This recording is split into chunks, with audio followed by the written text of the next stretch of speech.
Thoroughly inspect the flooring prior to cutting any material.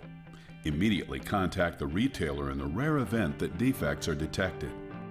For floors with seam, carefully plan the layout for seam placement and be certain enough material is ordered to allow for pattern match. For best results, the full spread installation method is the preferred method of installation. However, do-it-yourself customers may install the flooring using the loose lay with tape method. This method of installation is not recommended for installations requiring more than one seam. Place acrylic double-faced tape at all areas where the flooring meets a doorway, as well as next to bathtubs, showers, toilets, sliding glass doors, and in similar areas. Place an X with the tape under all heavy appliances, cutting away the excess tape to ensure the tape does not overlap. Never overlap double-faced tape. Tape should also be applied around heating registers to prevent air from blowing underneath the installed flooring.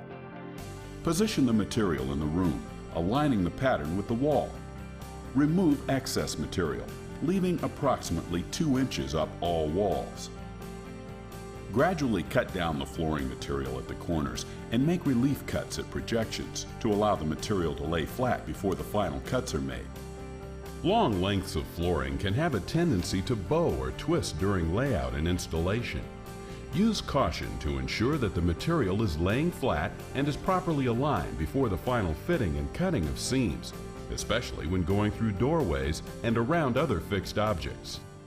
After the pattern is aligned, cut in with a utility knife or trimmer, leaving a 1/8 inch expansion gap along the perimeter of the wall and fixtures to allow for seasonal movements in the walls and subfloor due to changes in temperature and humidity. The material must fit approximately 1/8 of an inch away from all vertical surfaces such as walls, cabinets, pipes, etc. For larger installations installed over suspended wood floors or in a climate where there's a great temperature variance, you should leave a 1/4 inch gap. The material should not touch the wall, fixtures, or corners at any point. Otherwise, bubbles or wrinkles may occur. The material must first lay flat to stay flat. For bathroom installations, it's not necessary to remove the toilet. Allow the material to lay flat and trim off the excess material.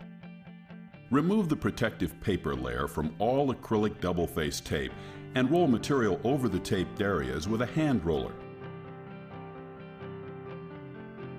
For instructions on creating seams, please view the seaming section of the DVD. To finish the installation, install cove base, baseboard moldings, or quarter round to cover the expansion zone around the perimeter of the room. Fasten the moldings to the vertical surface, not the floor. Leave a slight clearance between the molding and the flooring to allow for seasonal movement of the subfloor. Use transitions at the doorways. Next to bathtubs, showers, toilets, sliding doors, and in other similar areas where the expansion gap will not be covered, use non-staining permanent flexible silicone caulk to fill the gap. Do not slide appliances, furniture, or other items across the flooring. Always attempt to lift the item and move it into place. Reposition the appliances and heavy furniture using plywood to walk the item into position. Do not tape or glue edges around the perimeter of the room.